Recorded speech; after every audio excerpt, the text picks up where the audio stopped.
네, 지난 설교 때 찬양을 하고 찬양 인도를 하고 설교를 하는 게 못하겠다는 식으로 얘기를 했었는데, 오늘 오전부터 해가지고 또 이렇게 끝까지 이 예배 끝날 때까지 제가 이 무대에서 안 내려갑니다 오늘. 그래서 굉장히 세 번째 만에 말을 번복하는 사람이 됐는데, 사실 축제 예배를 생각하지 못하고 그냥 오후 예배만 생각하고 있다가 생각해보니까 축제 예배도 제가 찬양 인도를 해야 하더라고요. 그래서 저도 되게 오늘 약간 당황스럽긴 했지만, 전도사님들 중에서 그래도 이제 찬양을 하고 설교를 할 수 있는 그 축복을 받은 사람은 아직까지는 저밖에 없으니까 이 축복을 좀 더 누려야 되겠다 하는 생각을 많이 하는 것 같습니다. 네. 지난주 오후 열정 예배 때 이제 담임 목사님께서 원래 준비하던 전도사님이 있었지만 밀어내고 또 이제 설교를 하시기로 결정하셨다고 얘기하셨는데, 그 밀려났던 전도사가 이제 저였는데, 그래서 그런지 이제 원래는 1월 첫 오후 열정 예배, 이제 신년 또 12주년 주일이었잖아요. 그래서 첫 오후 열정 예배라는 타이밍이라는 것 때문에 이게 굉장히 고민이 많이 되더라고요. 괜히 막 어줍잖은, 물론 그러면 안 되겠지만 어줍잖은 말씀을 들고 나갔다가 또 새해부터 은혜가 되지 않으면 어떡하나 하는 고민을 많이 했는데, 담임 목사님이 제 자리를 뺏어 주셔가지고 한 주 더 그래서 더 철저하게 준비할 수 있었습니다. 요달 담당 전도사로 세워지면서 또 이제 첫 설교다 보니까 2023년을 시작하면서 또 새롭게 시작하는 우리 요달 공동체에 어떤 말씀이 더 좋을까 하는 고민을 많이 했던 것 같습니다. 오늘 제가 들고선 말씀은 요한복음 15장의 예수님의 포도나무와 가지 비유에 대한 말씀입니다. 요한복음을 보면은 예수님께서는 스스로를 무엇이다라고, 나는 뭐다라는 표현으로 비유하시는 장면을 많이 볼 수 있습니다. 총 8번 정도가 나오는데, 오늘 이 포도나무에 대한 비유는 7번째로 예수님께서 이제 비유하고 있는 말씀입니다. 요한복음 15장 1절 말씀을 보면은 예수님은 스스로를 포도나무에 비유하고 계십니다. 요한복음 15장 1절 말씀입니다. 나는 참 포도나무요 내 아버지는 농부라. 예수님께서는 스스로를 그냥 포도나무가 아니라 참 포도나무라고 비유하고 계십니다. 이스라엘에서는 보통 좋은 나무가 가장 좋은 나무라고 알려진 나무가 포도나무였는데요.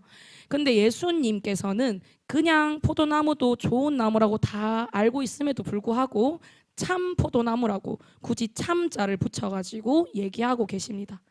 그리고 아버지는 농부라고 이야기하십니다. 예수님께서 문자적 의미의 포도나무를 설명하고 계시는 것이 아니라 우리에게 참 생명을 가져다주는 포도나무라고 이야기하고 계시는 겁니다. 구약에서는 이스라엘 백성들을 포도나무 또는 포도원으로 비유해 왔습니다. 이때 비유되었던 이스라엘 백성들은 하나님의 은혜를 배신해서 징계를 받아야 하는 악한 포도나무로 묘사될 때가 많았습니다. 구약의 말씀 한번 살펴보겠습니다. 예레미야 2장 21절 말씀입니다. 내가 너를 순전한 참 종자 곧 귀한 포도나무로 심었거늘 내게 대하여 이방 포도나무의 악한 가지가 됨은 어찌 됨이냐. 이사야 말씀도 살펴보겠습니다. 이사야 5장 1절에서 2절 그리고 7절 말씀입니다. 다 같이 읽어보겠습니다. 나는 내가 사랑하는 자를 위하여 노래하되 내가 사랑하는 자의 포도원을 노래하리라. 내가 사랑하는 자에게 포도원이 있으며 심히 기름진 사내로다. 땅을 파서 돌을 제하고 극상품 포도나무를 심었도다. 그 중에 망대를 세웠고 또 그 안에 술틀을 팠도다. 좋은 포도 맺기를 바랐더니 들포도를 맺었도다. 7절 무릇 만군의 여호와의 포도원은 이스라엘 족속이요 그가 기뻐하신 나무는 유다 사람이라. 그들에게 정의를 바라셨더니 도리어 포악이요 그들에게 공의를 바라셨더니 도리어 부르짖음이었도다. 아멘. 구약의 말씀을 보면 알 수 있듯이 하나님께서는 이스라엘 백성들을 귀한 포도나무 또 극상품 포도나무로 심으셨다고 말씀하십니다. 하지만 이스라엘 백성들은 이방 포도나무의 악한 가시가 되어지거나 극상품 포도나무지만 좋은 포도를 맺는 것이 아니라 들포도를 맺는 좋지 않은 결과로 항상 이어졌습니다. 오늘 예수님께서는 이러한 포도나무와는 반대로 또 상반되는 참 포도나무로 우리에게 오셨다고 말씀하고 계십니다. 그리고 하나님 아버지가 이러한 포도나무의 농부라고 이야기하십니다. 농부는 포도나무에 좋은 열매가 맺기를 바라고 또 바랍니다. 아무도 들포도를 바라고 좋은 포도나무를 심는 사람은 아무도 없죠. 모두가 좋은 열매가 맺히기를 기대하면서 포도나무를 심고 또 그 포도나무가 자라기까지 열심히 가꿉니다. 앞선 구약의 말씀과 같이 극상품 포도나무에 그만한 좋은 열매가 맺히길 바라는 것입니다. 그렇기 때문에 이 포도나무가 좋은 열매를 맺게 하려고 계속해서 노력을 기울입니다. 말씀해 보시면 포도나무에 붙어 있음에도 불구하고 열매를 맺지 않는 가지는 제거해 버린다고 하십니다. 요한복음 15장 2절 상반부 말씀 읽어보겠습니다. 시작. 물은 내게 붙어 있어 열매를 맺지 아니하는 가지는 아버지께서 그것을 제거해 버리시고. 네. 아멘. 제가 원래 의도한 거는 제거해 버리시고까지인데, 아무튼 농부는 이 가지가 미워서 가지를 없애버리는 것이 아닙니다. 이 가지들이 열매를 맺을 수 있는, 가지들에게 갈 수 있는 영양분을 다 빼앗아 가기 때문에 말씀에도 나와 있듯이 나머지 가지들을 깨끗하게 하기 위하여서 이 나무들을 제거하는 것입니다. 열매를 맺지 못해서 미운 가지가 된 것이 아니라 다른 가지들을 위해서 농부는 이 가지들을 정리합니다. 그래서 하반부 말씀에 아까 방금 읽으셨듯이 무릇 열매를 맺는 가지는 더 열매를 맺게 하려 하여 그것을 깨끗하게 하시느니라 라고 말씀하고 있습니다. 열매 맺는 가지들을 위해서 그 가지들을 더 깨끗하게 하시기 위하여서 한다는 것이 중요합니다. 우리는 종종 이런 말씀 속에서 열매를 맺지 아니하는 가지는 아버지께서 그것을 제거해 버리시고 같은 이러한 부분에 더 초점을 맞출 때가 많습니다. 나의 연약함으로 인해서, 내 죄된 모습으로 인해서, 또 부정적인 자아상들은 나를 열매를 맺지 않아서 제거당할 가지로 생각해 버립니다. 이미 머릿속에서는 내가 예수님한테 너무 죄를 많이 지어가지고 이미 예수님이 잘라내버린 그 정도의 가지로 생각을 하게 됩니다. 예수님께서는 오늘 이 말씀을 통해서 심판을 주로 얘기하시는 것이 아닌 우리 모두를 좋은 열매를 맺게 하는 가지로 보고 이야기하십니다. 다시 말하면 우리가 좋은 열매를 맺는 건강한 가지가 되었으면 하며 말씀하고 계십니다. 그래서 예수님은 제자들에게 내 안에 거하라, 나도 너희 안에 거하리라고 말씀하십니다. 가지는 포도나무에 붙어 있지 않으면 스스로 열매를 맺을 수 없습니다. 그렇기 때문에 가지는 포도나무에게 잘 붙어 있어야 합니다. 그래야 포도나무가 좋은 만큼 좋은 열매를 맺을 수 있기 때문입니다. 예수님의 제자로 살아가는 우리는 항상 예수님 안에 거하며 좋은 열매를 맺어야 합니다. 좋은 열매를 맺는 것이야말로 가지의 참된 본분이기 때문입니다. 예수님의 말씀처럼 거한다라는 표현은 예수님과의 지속적인 관계 가운데 있음을 의미합니다. 가지인 그리스도인들은 날마다 나무인 예수님으로부터 영양을 공급받아서 참된 열매를 맺게 되는 것입니다. 어찌 보면 당연하고도 쉬운 말씀일 수 있지만 세상을 살아가다 보면은 가장 어려운 것이 그리스도 안에 거하고 또 진리의 말씀 속에 살아가는 것이라고 볼 수 있습니다. 예수님께서는 포도나무 비유를 통해 다시 한번 이 어렵고도 쉬운 일을 강조하고 계십니다. 이어지는 5절 말씀 읽어보겠습니다. 시작. 나는 포도나무요 너희는 가지라. 그가 내 안에 내가 그 안에 거하면 사람이 열매를 많이 맺나니 나를 떠나서는 너희가 아무것도 할 수 없음이라. 아멘. 죄인인 우리가 그리스도 안에 거할 수 있게 된 이유는 이미 우리가 깨끗하여짐을 받았기 때문입니다. 3절 말씀처럼 우리는 예수 그리스도를 통해 죄사함을 받게 되었습니다. 그렇기 때문에 우리는 이미 열매를 맺을 수 있는 1번 조건을 통과한 것입니다. 5절 말씀에서 예수님께서는 분명하게 이야기하십니다. 나를 떠나서는 너희가 아무것도 할 수 없다라고 이야기하고 계십니다. 가지인 우리가 열매를 많이 맺으려면 나무에 잘 붙어 있어야 합니다.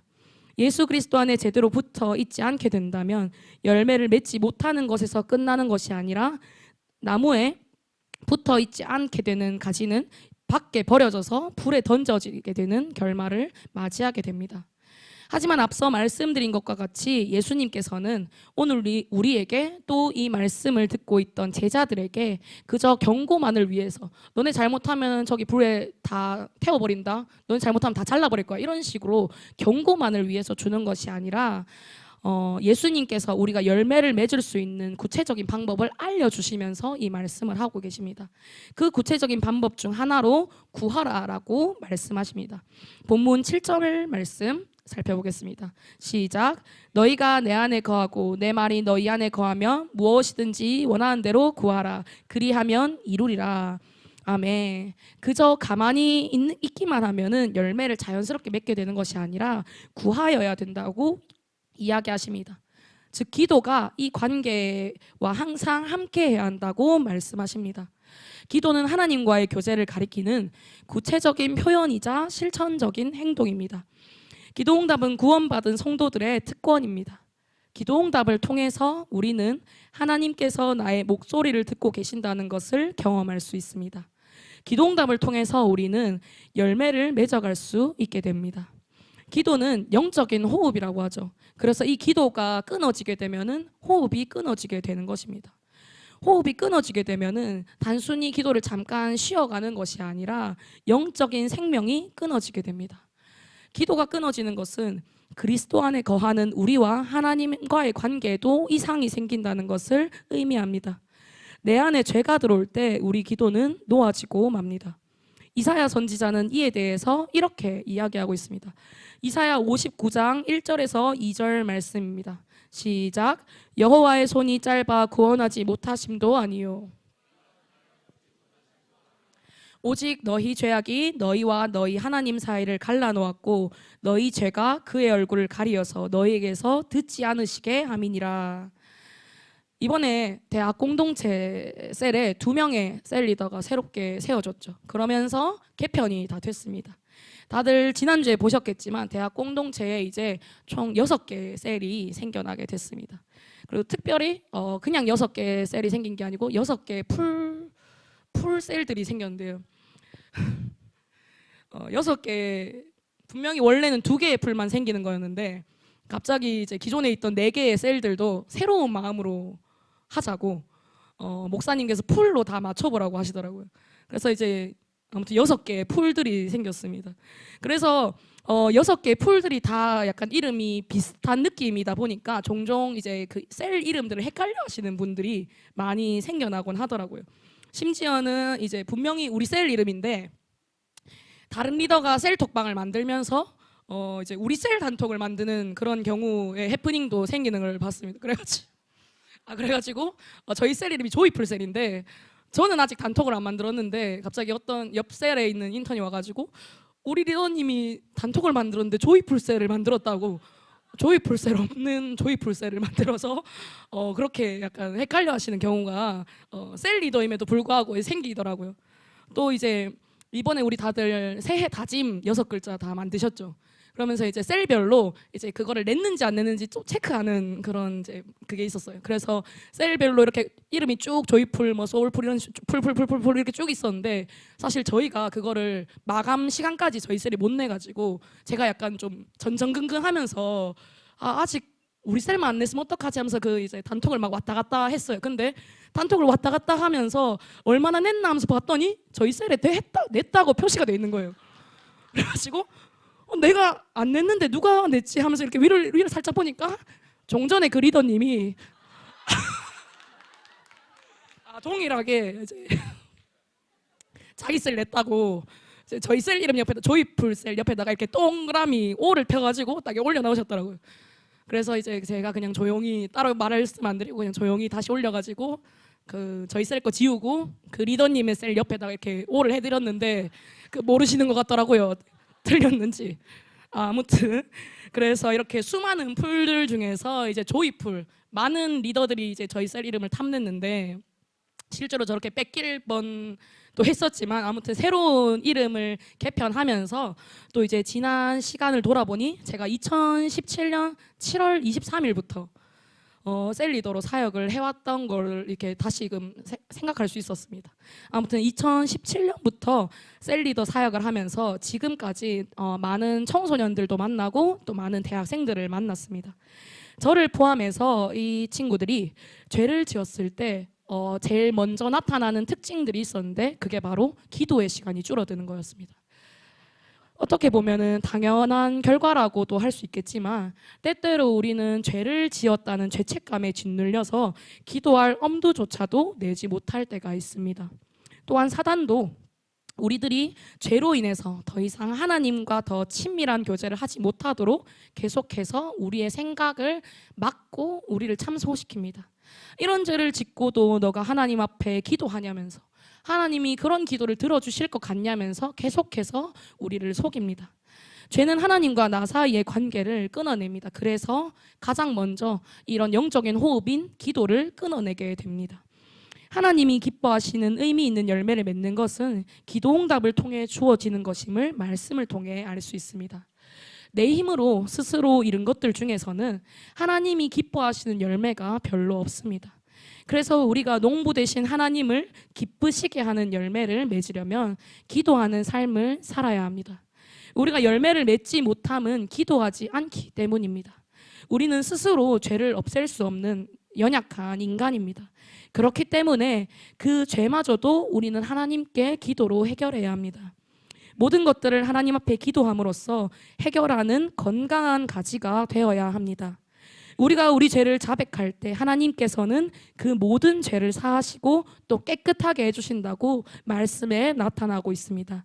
요한일서 1장 9절 말씀 함께 보겠습니다. 시작.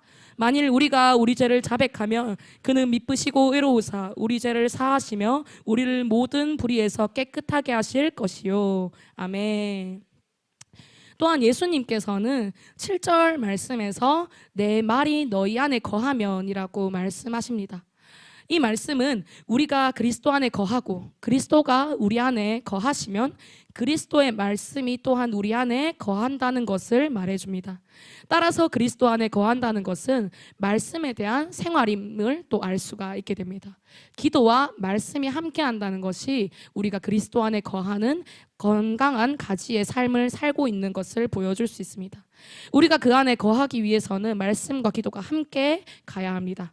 그럴 때 우리는 하나님이 기뻐하시는 열매를 맺는 참된 가지, 또 참된 제자가 될 수 있습니다. 그리고 예수님께서는 이어지는 8절에서 12절 말씀에서 그리스도 안에 거하는 것이 그의 사랑 안에 거하는 것임을 말씀하십니다. 그 중에 9절 말씀을 읽어보겠습니다. 시작. 아버지께서 나를 사랑하신 것 같이 나도 너희를 사랑하였으니 나의 사랑 안에 거하라. 아멘. 하나님께서 예수님을 사랑하신 것 같이 그것처럼 예수님께서 우리를 사랑하신 그 사랑을 우리에게 부어주고 계신다고 말씀하십니다. 다들 아시겠지만 이 사랑은 단순한 사랑이 아닙니다. 이 사랑은 사람이 흉내낼 수 없는 신적 사랑을 이야기합니다. 목숨을 내어주기까지 사랑한 그 사랑 안에 거하라고 말씀하십니다. 지금 우리가 이 자리에서 또 예배 드릴 수 있는 것, 삶에서 하나님의 은혜를 누리는 것, 하나님과 교제할 수 있는 것, 또 이 복된 소식을 삶의 현장에서 복음을 모르는 사람들에게 전할 수 있는 것 모두가 하나님이 우리를 사랑하셨기 때문에 가능한 일입니다. 사랑 안에 거하는 방법은 계명을 지키는 것이라고 또 말씀하십니다. 이어지는 말씀 속에서 그 계명은 바로 예수님께서 나를 사랑하셨듯이 성도들도 서로 사랑하는 것이라고 말씀하십니다. 그래서 우리는 앞서 예수님께서 계속 이야기하신 열매가 무슨 열매인지를 알 수 있게 됩니다. 바로 사랑입니다. 당시 제자들에게 또한 지금까지도 이 말씀을 보고 있는 우리에게까지 예수님께서는 서로 사랑하는 말씀, 서로 사랑하라는 말씀을 주시는 이유가 무엇일까요? 이유는 간단합니다. 그 당시의 제자들이 또 우리가 지금 서로 사랑하고 있지 못하기 때문입니다. 앞에서도 말했듯이 사역을 하며 많은 청소년과 또 많은 대학 청년들을 만나는 복을 허락받았었습니다. 한국에서뿐만 아니라 필리핀에서도 많은 대학 청년들을 만날 수 있었습니다. 그들 중 공통되게 대다수가 했던 고민 중에 하나가 바로 사랑이 되어지지 않는다는 것이었습니다. 불신자를 사랑하지 못하는 게 아니라 당장 나랑 함께 신앙생활을 하는 내 영적인 가족을 사랑하지 못한다는 것이 대다수의 친구들이 가진, 대다수의 청년들이 가진, 또 대다수의 청소년들이 가진 고민 중에 하나였습니다. 사람은 본래 악한 존재여서 사랑보다는 미움이 더 쉽고 또 미움보다는 무관심이 더 쉬운 존재입니다. 그런 우리에게 예수님께서는 완전한 사랑을 보여주시며 그 사랑을 또 다른 이웃에게 나타낼 것을 이야기하십니다. 하지만 우리는 연약한 사람이기 때문에 그것은 말처럼 쉽게 되지 않습니다. 그래서 우리에게는 오늘 사랑이 다시 필요합니다. 그저 내가 살기에 딱 알맞은 정도의 사랑이 아니라 넘쳐 흐르는 많은 사랑이 필요합니다. 그래서 이것을 주고도 남는, 주고도 아무리 퍼부어 주어도 나한테 계속해서 넘쳐 흐르는 이 넘치는 사랑이 오늘 우리에게 간절히 필요합니다. 한 해를 새롭게 시작하는 이 시점에 우리에게는 이전과는 비교할 수도 없는 하나님의 사랑이 채워져 나가야 합니다. 우리 모두는 새롭게 시작하는 이 순간, 또 매일매일 삶의 순간에서 다른 누구의 하나님이 아닌 나의 하나님을 만나야 합니다. 드디어 설교 제목이 설교 말미에 나왔는데, 나의 하나님을 만나야 한다는 이 말을 하기 위해서 이 포도나무에 같이 비유를 한참이나 들여다봤습니다.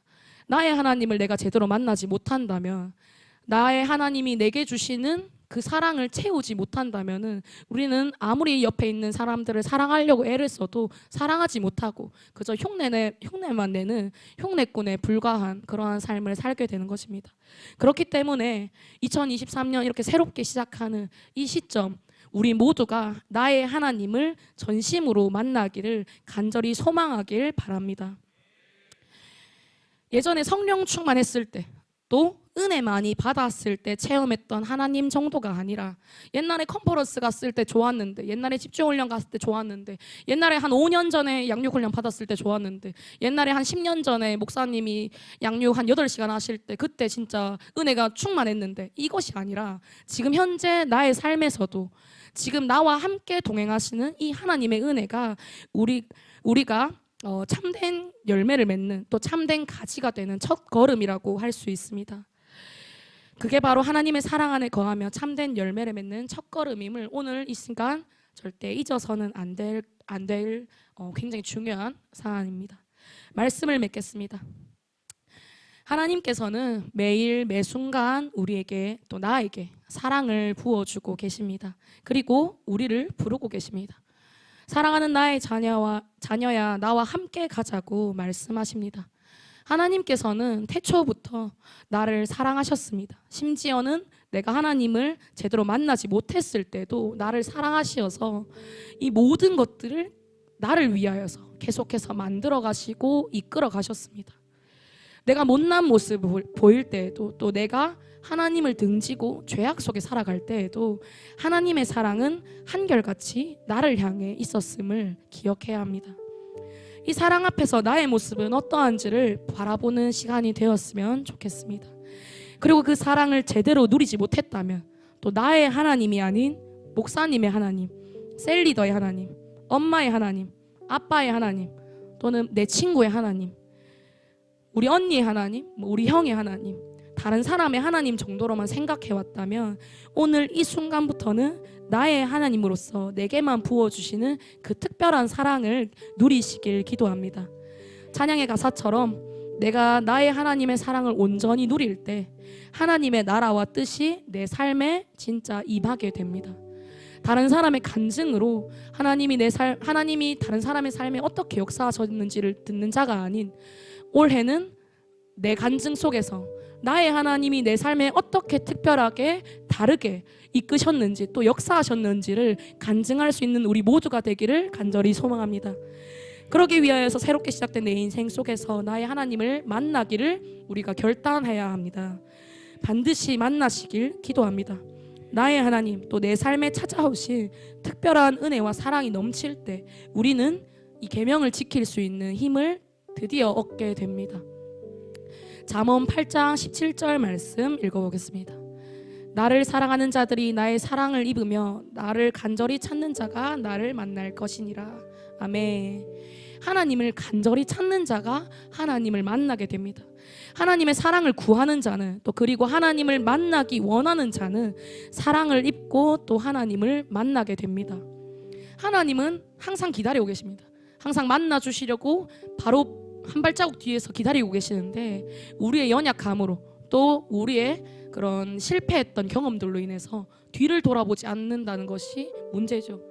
때로는 고개만 바로 들면 하나님이 나를 내려다보고 계시는데, 그 고개를 들 힘이 없어서 하나님을 바라보지 못하는 겁니다. 2022년이 누군가에게는 잊지 못할 행복한 하나님과의 동행이었을 수 있고, 또 누군가에게는 너무 힘이 들어서 매 순간이 다시 일어나야 하는, 그렇게 매 순간 애를 써야 하는 순간들이었을 수 있습니다. 새롭게 시작된 2023년에는 우리가 하나님의 사랑으로 더 충만하여서 달려가기를 소망합니다. 더 이상 사람을 사랑할 마음이 남아있지 않을 것만 같아도, 또 그래서 그 마음에 사랑이 생기지 않는 것 같아도, 나의 하나님을 만날 때 이 모든 문제들, 또 이 모든 기도 제목들은 반드시 응답받게 됩니다. 내 사랑으로 사랑하는 것이 아니라 하나님이 내게 부어주신 그 특별한 사랑으로 내 형제 자매들을, 또 내 영적 가족들을 사랑할 수 있게 되는 은혜를 받게 됩니다. 이번 2023년 하나님 안에서 나에게 부어주시는 특별한 그 사랑을 누리고, 또 그 사랑으로 이웃을 사랑하게 되는 우리 모두가 될 수 있기를 간절히 기도합니다. 우리 모두가 참 포도나무의 건강한 가지로 사랑이라는 열매를 맺기를 소망하고 기도합니다. 모든 영광 하나님께 올려드리겠습니다.